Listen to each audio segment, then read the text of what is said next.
warahmatullahi wabarakatuh. Waalaikumsalam warahmatullahi wabarakatuh.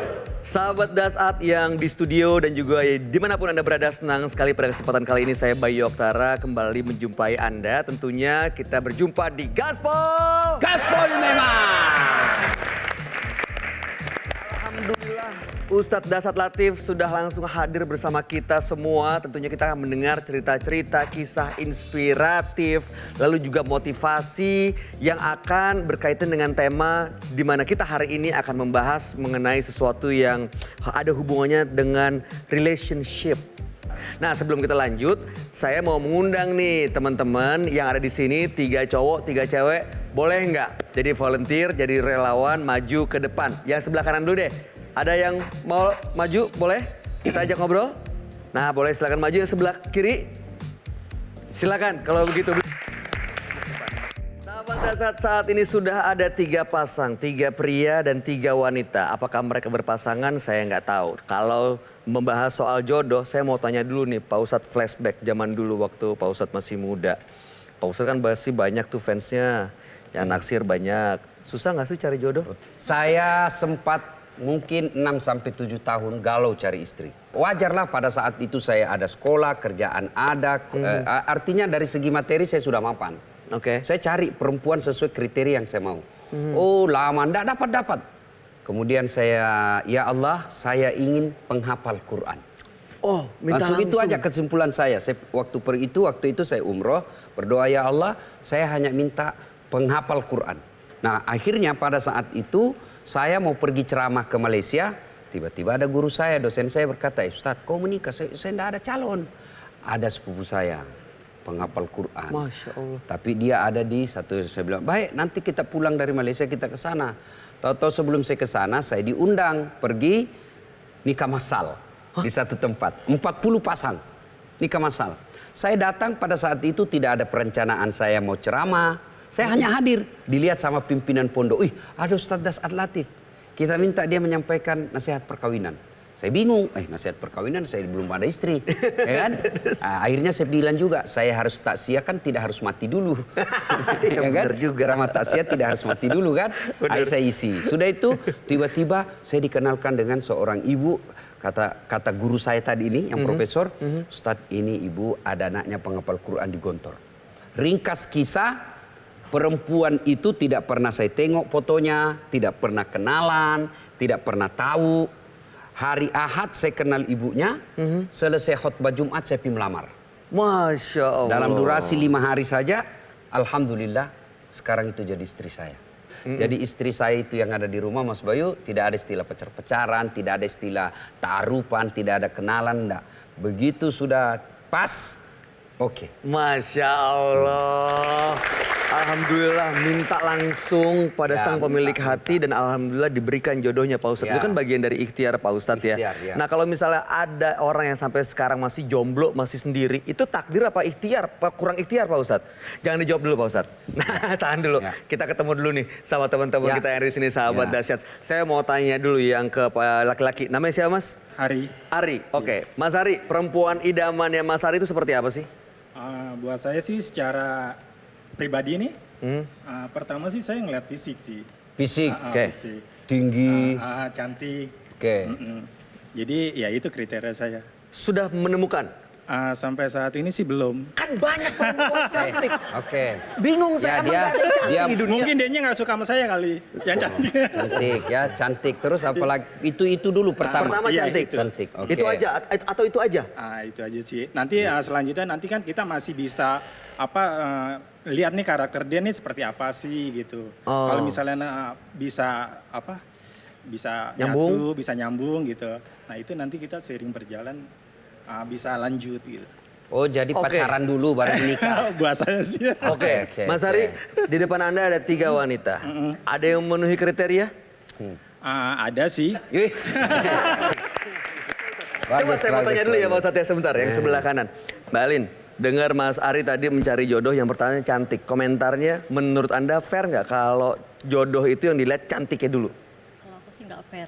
Nggak fair? Enggak. Yang fair tuh gimana harusnya? Jangan lihat fisik dulu sih kalau itu mah. Harusnya apa yang dilihat? Kepribadiannya dulu. Oke, di antara 3 ini menurut Mbak Alin ada nggak yang kepribadiannya oke gitu sesuai? Ada. Ada. Ada, ada. Ya, ada. Oke, saya mau tanya lagi, Mas Nano. Oke, lebih pilih calon pasangan yang memang pengetahuan agamanya cukup gitu ya, atau yang punya karir kemana-mana, mengembangkan dirinya sebagai wanita? Kalau menurut saya yang pertama tadi. Yang pertama. Ah. Oke, kalau menurut Mbak, lihat laki-laki itu yang karirnya sudah mapan tapi pengetahuan agamanya kurang, atau penghasilannya pas-pasan tapi pengetahuan agamanya luar biasa? Yang nomor 1 sih. Karir. Wajar Realistis cari sih, yang Pak. mapan. Wajar. Realistis. Wajar. Realistis ya? Wajar cari yang mapan. Menurut Anda ada di antara 3 ini di depan yang memenuhi kriteria? Ada sih. Asik. Boleh tahu yang mana? Wah, Enggak ya, jangan. itu nanti Japrian aja. Japri aja. Oke, Mbak Rahma, kriteria pertama yang dilihat saat mencari pasangan itu apa? Paham agamanya. Paham agama. Jadi cara taunya gimana tuh? Mungkin dari hal yang dasar dulu ya. Kalau misalkan laki-laki itu rajin sholat, otomatis agamanya mungkin akan lebih baik gitu loh. Kalau misalnya pengetahuan agamanya cukup, tapi karirnya belum mapan, masih merintis, atau mungkin kadang-kadang justru nggak punya pekerjaan, gimana? Itu kan bisa berjalan beriringan ya. Kalau misalkan dia udah tahu paham agama, pasti itu akan mengikuti. Oke, Mas Bona, perempuan idamannya seperti apa, Mas? Cerminan diri saya. Maksudnya? Laki-laki? Sefrekuensi, enggak. Sefrekuensi, punya kepribadian yang kurang lebih sama. Oke, di antara 3 ini ada yang sama, mirip? Kurang tahu. Enggak, kan kita baru kenal juga. Baru kenal. Oke, tepuk tangan untuk 6. Pak Ustadz, kalau dengar dari jawaban-jawabannya gimana Pak Ustadz? Ini kriteria beda. Masing-masing beda. Maka Nabi membuat pedoman. Supaya kalian mendapati jodoh yang tepat. Karena Nabi itu sebagai uswah, teladan buat kita. Kriteria kata Nabi, nikahilah seorang wanita karena 4 hal.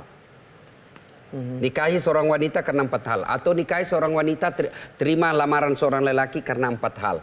Yang pertama kata Nabi, lijamaliha. Lihat kecantikannya. Jadi Islam tidak menyalahkan ketika Anda memilih perempuan cantik. Itu cari. Kenapa? Karena dia hampir 24 jam di depanmu. Oke. Mas Bayu kalau ditanya siapa perempuan paling cantik? Pasti jawabannya istrinya. Betul. Saya ditanya, enggak ada urusan saya dengan istri Mas Bayu. Istri perempuan paling cantik ya istri saya. Itu disebut subjektif. Nah, yang kedua kata Nabi, lihatlah karena hartanya. Tidak salah, Islam itu tidak melarang orang lihat perempuan sudah mapan, istri yang sudah mapan, wanita sudah mapan, laki-laki sudah mapan. Rasulullah menikah dengan Khadijah, itu kan janda yang sudah mapan. Betul. Sehingga kemapanan Khadijah, materinya ada, itulah yang digunakan Nabi dalam dakwah. Tapi ingat, ekonomi bukan jaminan satu-satunya untuk bahagia. Karena kalau ekonomi yang banyak, uang yang banyak, lalu bisa menjadi jaminan orang bahagia, tidak ada rumah tangga orang kaya yang bertengkar. Yang ketiga, kata Nabi, nikahilah dia karena keturunannya. Lihat siapa bapaknya. Nah, kalau orang Bugis selalu berkata, niga anak iro. Apa tuh artinya? Niga nenek. Artinya siapa anak itu, siapa neneknya, siapa turunannya. Dilihat dulu. Tapi tidak boleh jadi prioritas. Kenapa? Ada orang bapaknya Nabi, kan anaknya jadi pengkhianat. Betul. Nabi Nuh. Ada orang juga yang bapaknya pengkhianat, anaknya jadi Nabi, Ibrahim alaihissalam.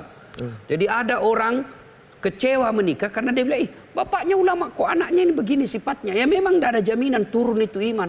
Iman tidak bisa diwariskan, iman itu harus dicari. Nah, kemudian yang keempat, kata Nabi, nikahilah dia karena agamanya. Imannya. Baik. Nah, tentu kita bertanya-tanya, kenapa agama nomor 4? Mestinya kan nomor 1. Betullah dia pada urutan keempat, tapi di situ dalam teori penulisan ada penegasan. Dia titik, tidak titik, di situ dia koma. Lalu Nabi tegaskan, utamakan agamanya, karena dengan agama kau dapat semuanya. Maka pertimbangan yang paling tepat utamakan agama. Karena kalau agamanya baik, maka dia akan menjadi laki-laki bertanggung jawab. Biar cantik kalau dia tidak bagus agamanya, anaknya ditelantarkan. Suaminya pergi kerja, dia selingkuh di belakang. Karena cantik, banyak peminatnya. Ya kan? Tapi kalau dia kaya tidak ada agamanya, maka dia akan jadi sombong.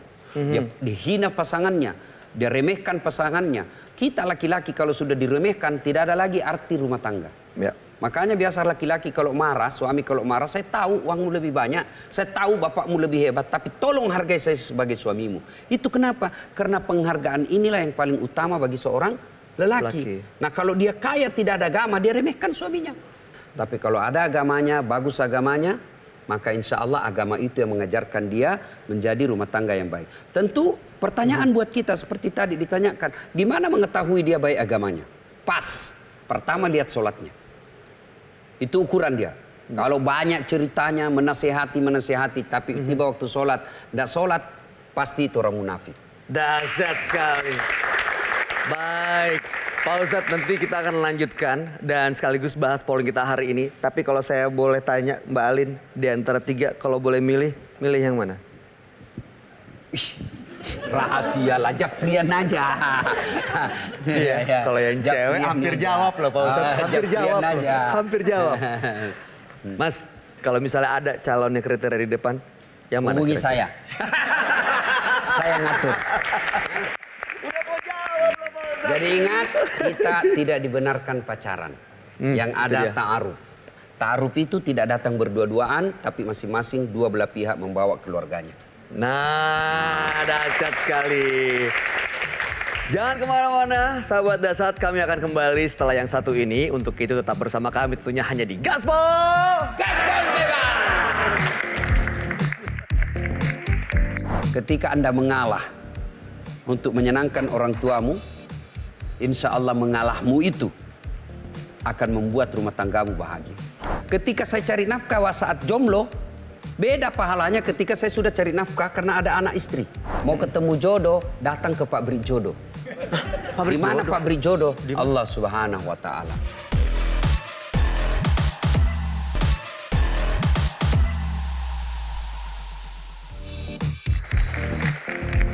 Terima kasih sahabat Dasat, Anda masih bersama kami tentunya di Gaspol! Hari ini kita tengah membahas tema yaitu jodoh idaman harus beriman. Nah, itu pertanyaannya. Dan tadi sudah ada teman-teman yang sudah ikutan bercerita sebenarnya apa yang dilihat dari calon pasangannya. Nah, sekarang kita mau ngajak teman-teman sahabat Dasat yang ada di studio, Pak Ustadz, izin untuk ikutan polling. Jadi silakan teman-teman ambil gadgetnya, ambil handphonenya, silakan dijawab pertanyaan pollingnya. Apa yang menjadi acuan sahabat Dasat dalam memilih jodoh idaman? Apakah A, ikuti kata orang tua? Ataukah B, melihat bibit, bebet, bobot? Ataukah C, petunjuk dari sholat malam?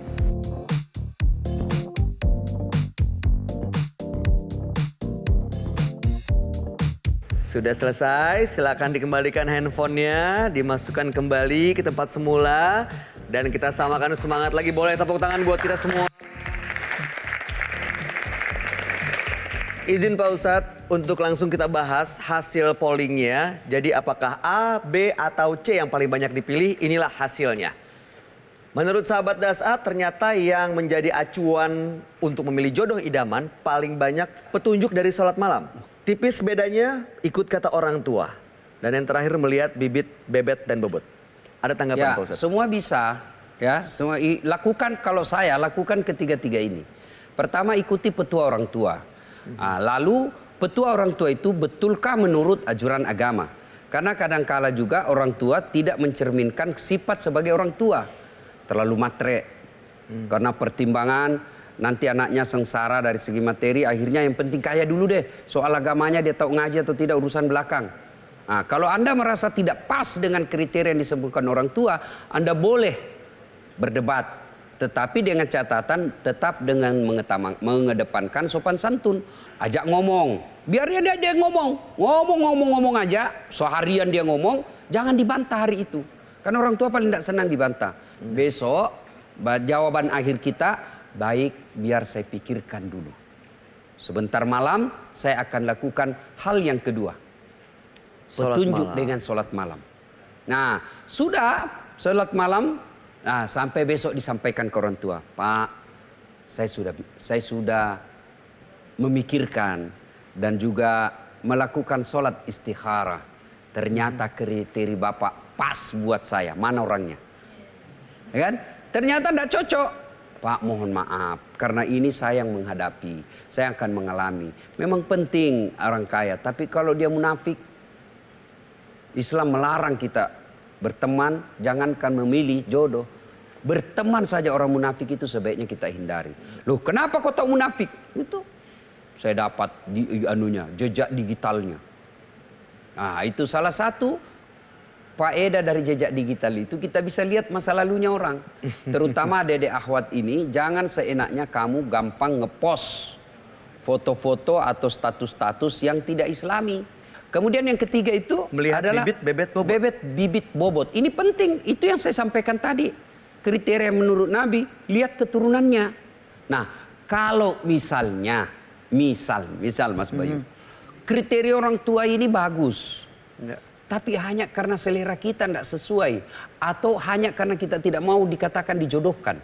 Kan banyak orang sekarang itu tidak mau terima saran orang tuanya karena dia tidak mau dijodohkan. Nah, apabila kriteria orang tua ini layak, sesuai kriteria agama. Nah, ternyata tidak sesuai yang kita mau. Kenapa? Memang ini yang disodorkan bapak saya, memang sudah kerjanya bagus, tapi mukanya tidak sesuai selera saya. Nggak pas. Nggak pas. Ketika Anda mengalah untuk menyenangkan orang tuamu, insya Allah mengalahmu itu akan membuat rumah tanggamu bahagia.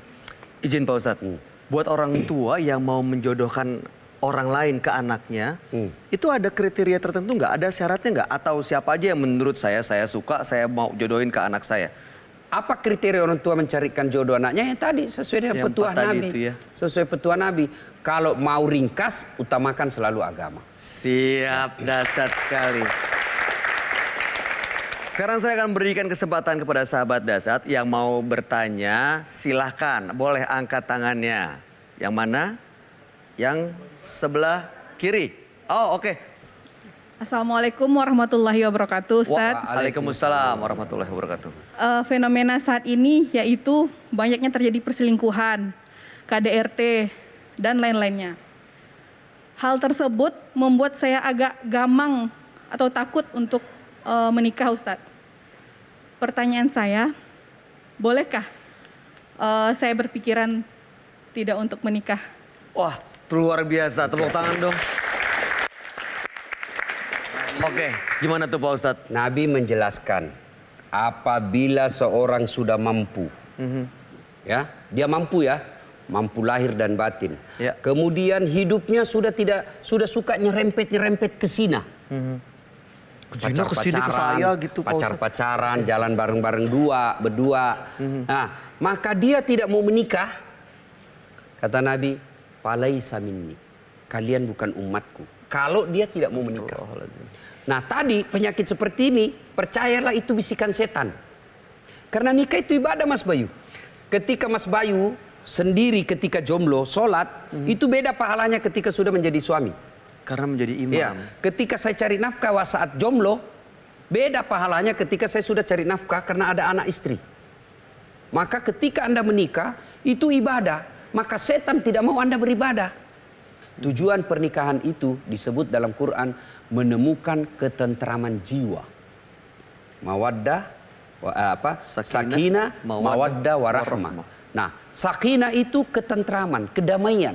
Jadi kalau dalam rumah tangga kalian sudah 10 tahun tidak pernah menemukan ketentraman jiwa, pasti ada masalah dalam rumah tangga itu. Pasti. Nah, kalau menikah tujuanmu prioritaskan agama, insya Allah tantangan-tantangan dalam rumah tangga akan ringan dihadapi dibanding tidak ada pegangan agama. Inilah tujuannya hadir agama, supaya kita berumah tangga sesuai dengan arahan agama. Tidak ada gunanya ada kriterianya, ada patokannya, ada polanya, tapi pola itu tidak kita ikuti. Maka jangan heran ada orang menikah hanya karena dia populer, hanya karena dia seleb. Dia dapat selebnya. 1-2 tahun. Begitu hilang selebnya, mulai hilang dia punya cinta. Kenapa? Karena dia mencintai dia karena selebriti. Dia cinta karena anak pejabat. Begitu hilang jabatannya, luntur cintanya. Nabi jelaskan, utamakan agama. Boleh kau cari cantik, kaya, keturunan baik. Tapi kalau tidak ada agama dari 3 ini, maka siap-siap kalian kecewa dan jauh dari tujuan pernikahan yang kalian harapkan. Dahsyat sekali. Mudah-mudahan sudah terjawab ya. Dan mudah-mudahan dari semakin jelas nih. Jangan pesimis, tapi pasti ada jodoh di luar sana kalau kriteria 4 itu terpenuhi. Ya, Mbak Maka Iva, kalau ya. mau ketemu jodoh, Dek, bukan ke mall. Bukan ke aplikasi internet. Mau ketemu jodoh, datang ke pabrik jodoh. Di mana pabrik jodoh? Allah Subhanahu wa Ta'ala. Bangun tengah malam, minta kriteria sesuai yang kamu mau. Saya mau ini, mau ini. Ternyata sudah 1 bulan belum dapat. Oh, berarti kriteria saya terlalu tinggi. Turunkan sedikit. Oke, siap. Nanti setelah ini kita akan dengarkan kembali pertanyaan dari sahabat Dasat yang ada di studio. Saya juga ada satu pertanyaan yang dari tadi saya sebenarnya gatel banget untuk saya ajukan ke Ustadz. Untuk itu jangan kemana-mana, tetap bersama kami tentunya hanya di Gaspol. Ada nggak sih orang yang ditakdirkan memang dalam hidupnya sendiri tidak menikah sampai akhir hayatnya? Untuk apa berumah tangga kalau tidak serumah? Siap. Memang laki-laki ada imam, tapi ada kriteria imam, tidak seenak-enaknya. Kalau imamnya tidak bagus, boleh diganti.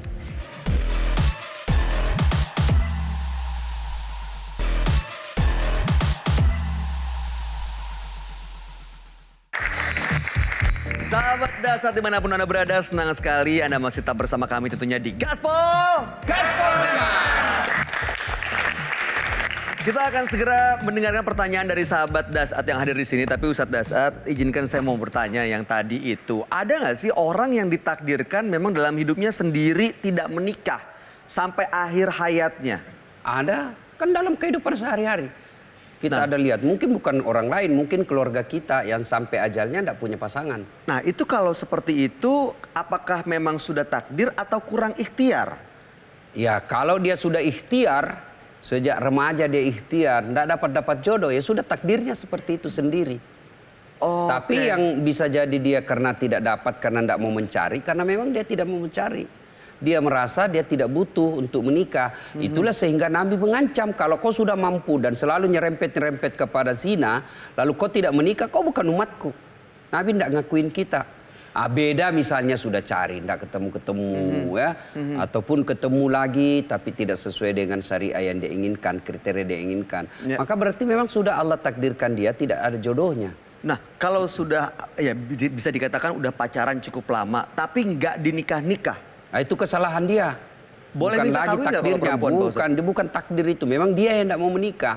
Kan sudah pernah pacaran, apalagi lama.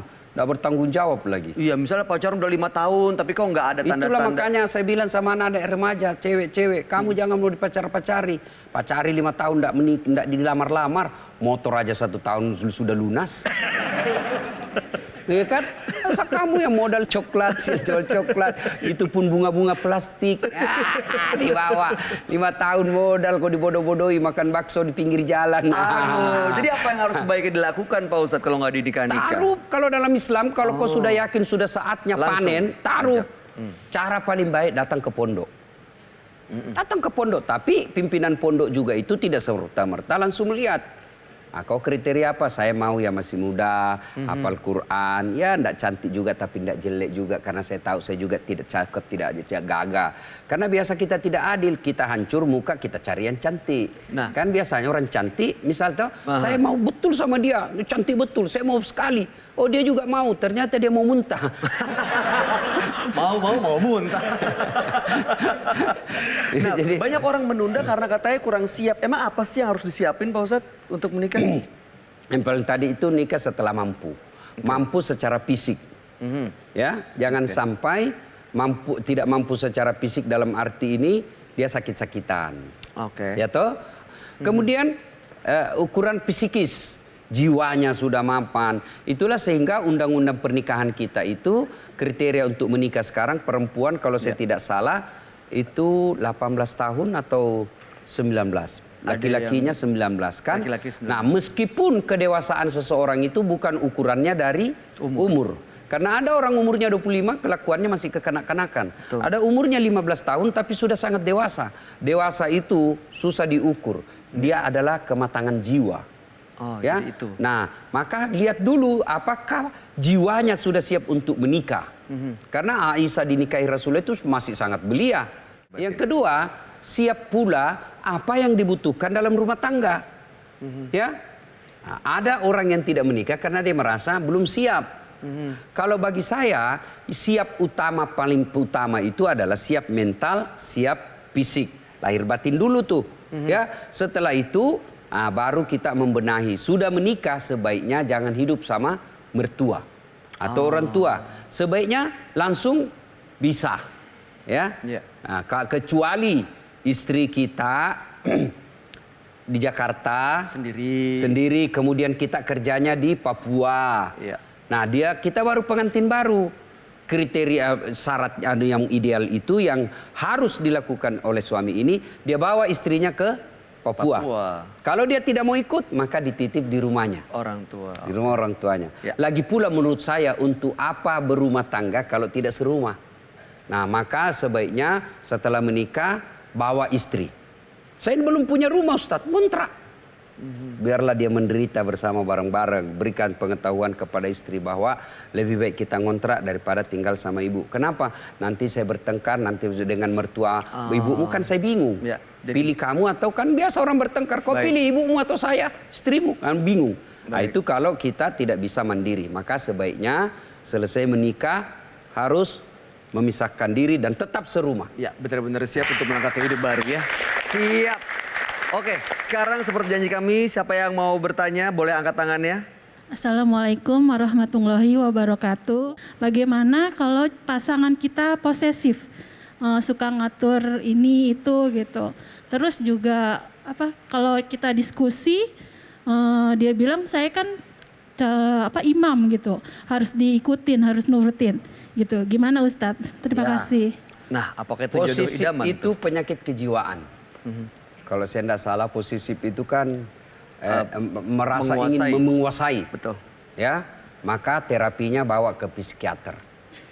Kemudian, bagaimana kalau dia otoriter? Saya kan imam. Saya imam. Maka aja, iya betul imam. Memang imam tidak bisa diganti.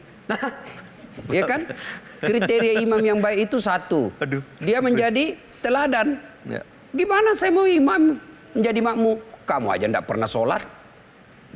Ya kan? Gimana saya mau teladan saat taat sama kamu? Kamu aja kasar. Gimana saya mau taat sama kamu? Tanggung jawabmu sebagai suami aja tidak kulaksanakan. Jangan mentang-mentang imam akhirnya otoriter. Tentu jangan pernah kasar. Ya, jangan pernah kasar. Nah, caranya sudah didiskusi ya. Jangan dibantah. Ketika marah hari ini suami, jangan langsung dibantah. Begitu juga istri, harus ada jeda waktu. Biarkan dia keluarkan semua unek-uneknya. Kadangkala perempuan itu ngomel bukan karena marah, tapi mau didengar keluhannya. Biarkan aja dia. Seni berumah tangga namanya ini. Biar dia marah, mulai dari pagi, tengah hari, marah-marah aja. Karena kalau kau lawan pada hari itu tidak ada gunanya, karena dia lagi marah. Orang lagi marah itu susah. Maka caranya cooling down. Biar dia marah aja. Kalau dia masih marah, ambil obat tidur. Nah, selesai, mungkin besok ketika suasana sudah berubah suasananya, baru kita beritahu. Saya sudah pikir yang kau bilang itu memang ada benarnya, tapi sepertinya kau keliru. Baik. Nah, itu suasana psikologisnya sudah berbeda. Memang laki-laki ada imam, tapi ada kriteria imam, tidak seenak-enaknya. Kalau imamnya tidak bagus, boleh diganti. Dahsyat sekali. Tapi kuncinya diskusi berarti ya Ibu ya. Jadi diobrolin, dibicarakan supaya menemukan solusinya. Nah, berikutnya ada yang mau bertanya lagi? Assalamualaikum warahmatullahi wabarakatuh, Ustadz. Waalaikumsalam. Calon pasangan saya itu, dia itu sibuk bekerja, Ustadz. Sementara keluarganya itu memang dari keluarga berada. Nah, karena dia sibuk bekerja itu, dia jadi ibadahnya kurang, Ustadz. Nah, pertanyaan saya bagaimana cara saya mempertimbangkan ini? Terima kasih, Ustadz. Ini, kalau ada kejadian seperti itu, dia diajak ngomong. diskusi, suruh dengar ceramah, suruh dengar nasihat, ada tabligh akbar suruh ikut, ada pengajian-pengajian tema rumah tangga, parenting. Oh, itulah ya namanya ya. Suruh ikut dia. Ada nasihat agama yang paling tepat dengan penyakit begitu. Kejarlah duniamu seolah-olah kau akan hidup selama-lamanya. Tapi jangan lupa kejar akhiratmu seolah-olah kau akan mati besok. Jadi hidup itu keseimbangan. Tidak betul juga kita tinggal aja di masjid lalu tidak mau bekerja, berdoa saja. Memangnya duit jatuh dari langit-langit. Itu film kartun. Ya tak? Nah, tidak boleh juga kita dunia melulu. Kita lupa akhirat. Dunia sementara, akhirat selamanya. Cantik sementara, kaya sementara, bahkan penderitaan pun sementara. Yang abadi adalah akhirat. Dahsyat sekali. Mudah-mudahan bisa didiskusikan, menemu titik tengah, dan insya Allah perlahan-lahan pasangannya bisa menjadi pasangan idaman yang beriman. Ya, baik, jangan kemana-mana, sahabat Dasat. Setelah ini kami akan lanjutkan tentunya hanya di Gaspol. Jangan tanya ke dia, bang, kamu rajin sholat nggak? Pas, iya. Tapi tanya temannya sejak kecil. Meskipun dia tidak kaya, tapi dia punya tanggung jawab sehingga apa? Dia tidak akan terlantarkan. Kalau dia kaya tapi tidak tanggung jawab, maka dia akan menghina kalian.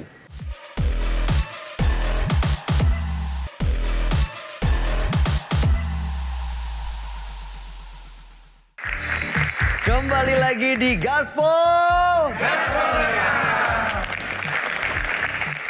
Tentunya seperti biasa kita akan dengarkan motivasi, semangat, dan juga kisah-kisah inspiratif dari Ustadz Dasat Latif. Di mana tema hari ini yang kita bahas adalah mengenai jodoh idaman harus beriman. Nah, itu pertanyaan yang saya yakin mungkin Anda dalam hati, ya iyalah. Tapi permasalahannya dalam tataran aplikatif. Waduh, praktek itu nggak segampang itu Pak Ustadz untuk mencari benar-benar jodoh yang idaman. Nah, ini sekarang yang mau bertanya, silakan, boleh angkat tangannya. Silakan masnya. Assalamualaikum warahmatullahi wabarakatuh. Waalaikumsalam warahmatullahi wabarakatuh. Gimana kalau pasangan kita itu dianggap idaman oleh orang lain? Pasangan dalam arti suami istri atau baru pacaran? Baru pacaran sih Pak Ustadz. Oke. Karena sikapnya itu terlalu baik semua orang gitu. Baik kepada semua orang anjuran agama, tapi kesetiaan hanya kepada satu orang. Iya, iya. Tapi ini juga cintanya pun dikasih ke semua orang. Itu? Ya dalam hal itu pokoknya baik dalam segala hal pokoknya deh Pak Ustadz gitu. Itu memang sudah perintah agama. Saya baik kepada Anda, baik kepada Bayu, baik semua orang ini. Itu perintah agama. Itu yang disebut khairun nas, anfa'hum linnas, sebaik-baik manusia yang paling banyak manfaat buat orang lain. Cuma cinta itu pilihan hati, lope. Ya kan? Itu kalau kepada semua orang itu disebut penyebar pesona. Pasangannya sebaik apa nih sampai membuat jealous, membuat cemburu? Iya, kadang membuat cemburu gitu. Bolehkah saya menasihatinya untuk menjaga batasan dengan orang lain gitu ibaratnya gitu. Ya. Kalau pertanyaan jawab bolehkah? Bukan lagi boleh, harus. Harus. Kau boleh berbuat baik kepada semua orang deh. Saya senang kau berbuat baik semua orang. Tapi rasa-rasanya untuk kepada laki-laki, janganlah, hargai perasaan saya. Saya takut Anda justru yang posesif. Nah, ini bukan suaminya kan? Ya kan? Jangan-jangan suaminya. Saya takutnya Anda yang terlalu sakwasangka. Nah kan bisa dilihat itu orang yang bertutur kata melibatkan hati dengan tutur kata sebagai mitra, teman. Orang dari tatapan matanya saja tuh. Kalau dia jatuh cinta, beda tatapan matanya dengan tatapan mata orang teman. Ya, bahkan sentuhan-sentuhannya itu beda orang yang berkasih sayang dengan orang yang sebagai sahabat. Jangan sampai justru Anda termasuk laki-laki yang posesif itu, bercuriga. Orang yang selalu curiga itu dalam rumah tangga pasti tidak akan bahagia. Pasti. Ya, sakwasangka namanya. Beda kalau dia melindungi keluarganya, beda. Kalau buruk sangka itu, biar mertuanya dia buruk sangka juga. Apa sih itu ibu-ibumu sedikit-sedikit ibumu. Itu sudah penyakit jiwa itu yang begitu. Biar saudaranya istrinya dia cemburuin juga. Salah satu hak asasi manusia itu kebebasan. Ya, kebebasan. Maka ketika dia memilih pasangan, ini masih pacaran aja, Saya rasa-rasanya dikungkung. Inilah, enggak boleh ini, enggak boleh ini, enggak boleh ini. Akhirnya dia bilang, ya memang dia mapan, dia kaya, dia cakep, populer. Tapi bukan ini kriteria saya. Biarlah saya seadanya, tapi hidup saya lebih merdeka. Nah, yang penting Anda ketahui, kebaikan pasangan Anda itu, apakah dalam hal menebar pesona, menjaring calon, kan wajar dong. Saya bersahabat 4 orang nih, saya cari mana yang terbaik dari 4 ini, wajar. Begitu juga perempuan, wajar dia cari. Setelah punya kriteria, ini dari 4 ini si A yang saya cocok ini, pas saya. Jangan lagi lama-lama, langsung lamar. Karena makin lama Anda pacaran, pintu setan masuk. Pacaran itu pintu masuknya setan. Jangan lagi berkata, saya pacaran syar'i, pret. Mana ada pacaran syar'i? Ya, enggak ada lah. Sekali. Terima kasih Ustaz. Baik, izin Pak Ustadz, ada sebuah ayat dari surah Al-Furqan ayat 74 yang bunyinya, ya Tuhan kami, anugerahkanlah kepada kami pasangan dan keturunan kami sebagai penyenang hati. Nah, ini mohon penjelasan dan tafsir dari ayat ini. Itulah syukurnya kita bisa menikah dengan pasangan kita yang dari ras yang sama. Sama-sama manusia. Dalam An-Rum kan 21, saya ciptakan kamu bersuku-suku, berbangsa-bangsa, berbeda-beda untuk apa? Lita'arafu, agar kalian saling mengenal. Sudah itu saling mengenal inilah yang disebut kalau kita jangan tidak ada kamus pacaran, ta'aruf. Ta'aruf itu bukan datang nonton, pergi ke Bogor, sampai kita mau saling kenal nih. Setan tepuk tangan betul itu setan. Begitu kau naik motor, setan bilang rem depan. Nah itu pura-pura. Berdoa kau hujan supaya kau tinggal di sini. Itu setan. Kenapa naik motor rem depan Pak Ustadz? Itu ya. Jadi kalau sudah tetapkan kriterianya dan jangan kamu bikin kriteria karena kamu terbatas kau punya kemampuan. Kau tidak bisa mengetahui yang gaib. Lalu bagaimana membuat kriteria? Kembali ke agama. Dan itu sudah ada dalam kriteria agama. Seperti awal pembicaraan kita. Lihatlah kecantikannya, lihatlah kekayaannya, lihatlah keturunannya. Tapi yang utama, lihat agamanya. Karena dengan agama, kamu akan mendapatkan yang apa ayat tadi, yaitu ketentraman jiwa. Jadi kalau Anda berumah tangga salah niat, tidak akan mendapatkan ketentraman jiwa. Kalau kau menikahi seseorang karena kaya, sementara aja dia kaya. Kamu menikahi seseorang karena cantik, sementara aja itu cantik. Kamu menikahi karena dia popularitas, pasti sementara. Tapi kalau agama, itulah yang bekal dunia sampai akhirat. Dahsyat sekali. Semoga yang single malam hari ini, sahabat Dahsyat yang jomblo, ini segera menemukan pasangan yang benar-benar bisa menjadi penyenang hati dan juga memberikan ketentraman jiwa. Amin. Nah, untuk menutup pembahasan tema kita hari ini, mohon petuah buat kita semua. Ya, sesuai tema kita, ya, pasangan idaman haruskah yang beriman? Jawabannya ya. Karena cantik pasti ada pudar. Tapi kalau dia beriman, meskipun dia tidak kaya, tapi dia punya tanggung jawab, sehingga apa? Dia tidak akan terlantarkan. Kalau dia kaya tapi tidak tanggung jawab, maka dia akan menghina kalian. Karena dia kaya, ku ceraikan kamu, besok saya dapat lagi. Maka saudaraku, memilih pasangan, terutama Anda yang masih jomblo, jangan terpesona dengan cantiknya, jangan terpukau dengan jabatannya, jangan tersilau dengan popularitasnya, tapi tetaplah pada pendirian, lihat agamanya. Pertanyaan, bagaimana lihat agamanya? Ketika kau jalan berdua, tiba-tiba dia gelisah. Kenapa bang gelisah? Ini sudah mau asar, saya belum sholat duhur. Sudah harapan itu. Ya. Yang kedua, cari lagi informasi. Jangan tanya ke dia, bang kamu rajin sholat nggak? Pas, iya. Tapi tanya temannya sejak kecil. Lihat siapa sahabatnya. Karena Nabi menginformasikan, kalau kau mau tahu Dahsyat, lihat siapa teman bergaulnya.